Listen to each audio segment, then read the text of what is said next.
Hey guys, in the fast lane here, and I have a pretty great discovery to show you guys. I just picked this Mazda up. It's a 2003 B2300 with a 2.3 liter dual overhead cam Duratec engine. I just rebuilt the head. I did a video of that. I'm still editing that at the moment. I show you how to do all the timing and all that. But I ran into a problem. My AC compressor would not kick on. So I tested all my grounds to my relay, to my control box. I tested the PCM. I tested the grounds going to the both high and low pressure switches. I tested positives on the relay, positives on the pressure switch, and positives on the control box. Everything turned out good, and it just wouldn't kick the clutch. So I took the relay out. I jumped it with pin 1, I believe 3 and 5, which is a positive to 5, and pin 5 on the relay runs back to a gray and white wire on the compressor clutch, and the compressor kicked on. So I figured, okay, well, it's bypassing the control box. Well, that's not what was happening. So after 2 days of researching online and running all kinds of schematic tests and looking at diagrams and wire configurations, I finally found the problem. And what the problem was the cylinder head temperature switch. Can you believe that? I hooked up my OBD-II scanner, and it told me that I had a code P1289, and it was the cylinder head temperature sensor. Well, a lot of people replaced them and it never fixed it. So I'm thinking, man, I sure hope I don't have a bad PCM, which is actually in Honda terms an ECU, electronic control unit or module. So anyhow, I went ahead and I messed around with the wires and plugged it a little tighter, and sure enough, guess what? Compressor clutch kicked right on. So I'm going to show you exactly what the problem was. So we're at the front of the engine right here, and like I said, I tested this pressure switch. Positive, negative are both working great. Right here, I took this pin off. I can't tell you how many times on the magnetic compressor clutch. And those wires, there's the gray and white, as you can see right there. That's the feed wire, and then the black is the ground. When I jumped them, the compressor clutch came on. You know, telltale symptom of a bad relay. Changed relays, thought maybe the relay schematics on it were wrong and I needed to get a wiper relay. Tried that, it didn't work.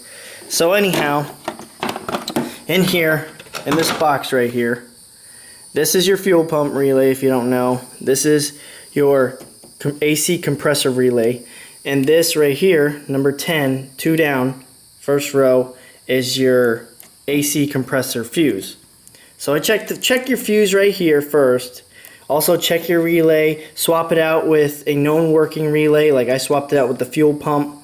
What I did is, while the vehicle was running, I pulled it real quick. It still had fuel pressure, popped it in there, and it didn't do nothing, so put it right back real quick. And if you do it quick enough, your vehicle won't stall out. If it does, oh well, just put it back.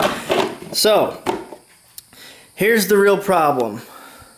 Like I said, I test all the voltages on your pins. If you need to test your voltages, I'm going to show you real quick before I get ahead of myself. You're going to pull this this relay right here, okay? And if I can get in here without blocking the light. Okay, hold on. Trying to hold the camera. Alright, this first pin right here, the very first pin, that's going to be 12 volts.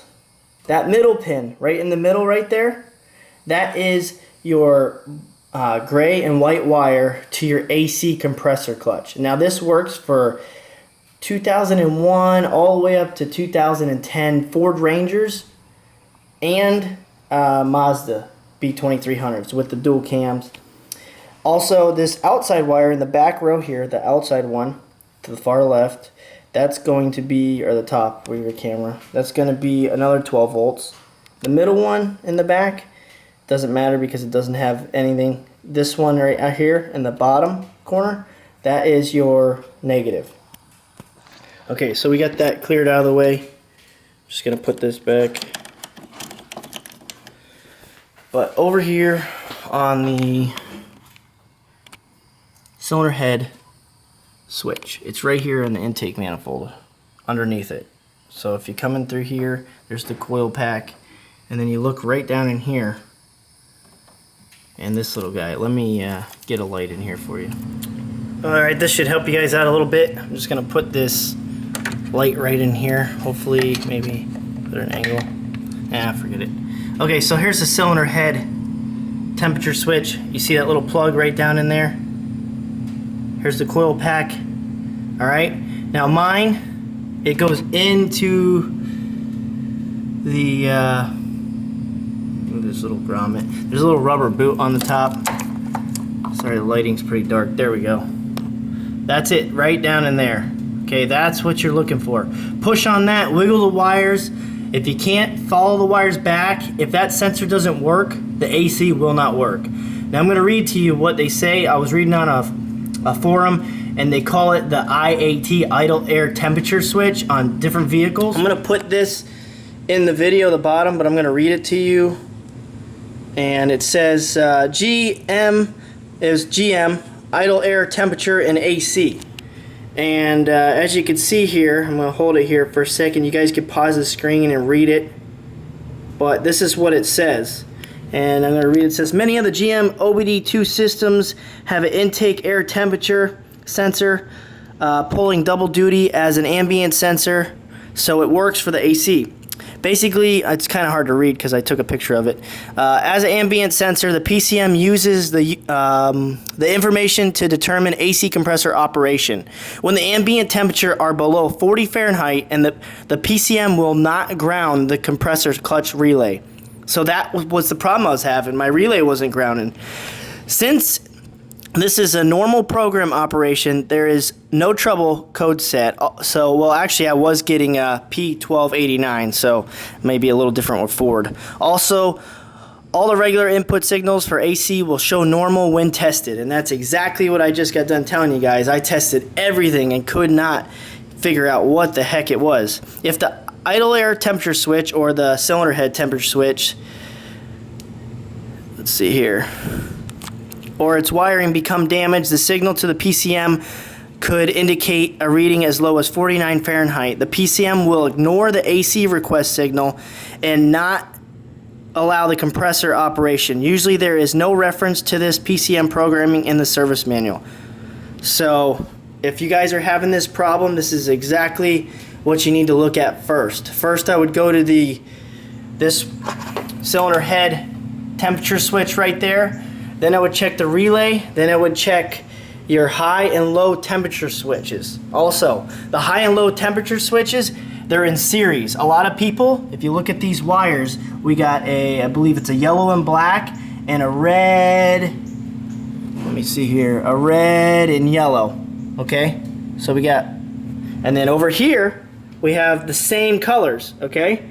So the problem is they're in series, okay? You need to, when you want to jump them and find out if it's the pressure switches first, you need to pull the plug and put a paper clip in both the terminals, on both of them at the same time, or else you could bypass a problem and not even know that you have a bad pressure switch. So if you just do the high side or the low side, it won't matter. Even if it's bad and you jump it, it still won't kick on because you didn't jump the other one that's still in series with the other. So if you jump this one and this switch is bad, it's still not going to kick on. So you need to jump them both. So that was my problem. Like I said, if you want to see here, I ripped out the whole entire dash and everything. I actually put the center AC console in, but you know, this is what happens when you're doing a lot of troubleshooting. You got manuals, you got multimeters, test lights. Here's my OBD-II scanner. And I was plugging it in. If you're looking for the plug, it's right here on the floorboard underneath the steering column. You just plug it right in there. Also, one more quick note on the cylinder head temperature sensor. The temperature will be down here at the C a lot of times, and it'll still go up just a little bit, you know, maybe to that bottom line, but that's about it. As soon as I plug that in, I got correct temperature readings right here and no more problems with the compressor. Well, guys, hope you enjoyed this quick video I put together for you. I really hope this helps a lot of you guys.